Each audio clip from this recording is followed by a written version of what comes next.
কিরে বন্ধু ল্যাংড়া দিয়েছস কে? আরে ব্যথা পাইছিলাম রে, কইস না। ল ওই সামনে বিলের পাড়ে গিয়ে বয় একটু কথা কই, আমরা আড্ডা দিই। আয়। এই যে বক বক বল বক বক বন্ধু, তাও ব্যথা পাইলি? কেমনে ব্যথা পাইলি? আরে ফুটবল খেলতে গিয়ে ব্যথা পাইছিলাম রে। তোর কইছি বেটা আগে তুই ফুটবল খেলা যাইস না, ফুটবল খেলা ভালো না, তাও খেলবো না। আত্ম ব্যথা পাওয়া যায়, এরপরে তুই গিয়ে খেলতে গেছিস গা বেটা। আর খেলবো না রে। তুই ডাক্তারে কি কইলো, কি আসল বিষয়? ডাক্তার কইছে 3 মাস হাঁটতে চলতে না, যাতে ব্যথা পাইলে সমস্যা, পাউডার মস্কাই গেছে। 3 মাস ঘরে রেস্ট নিতে কইছে। না আর একবারে আসতে পারবি না। না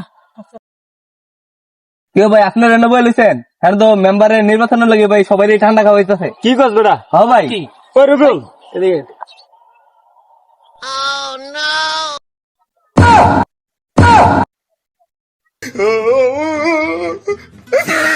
ওই বলে 3 মাস ধরে বিছনার থেকে উঠতে পারতো না, ডাক্তারে কইয়া দিছে।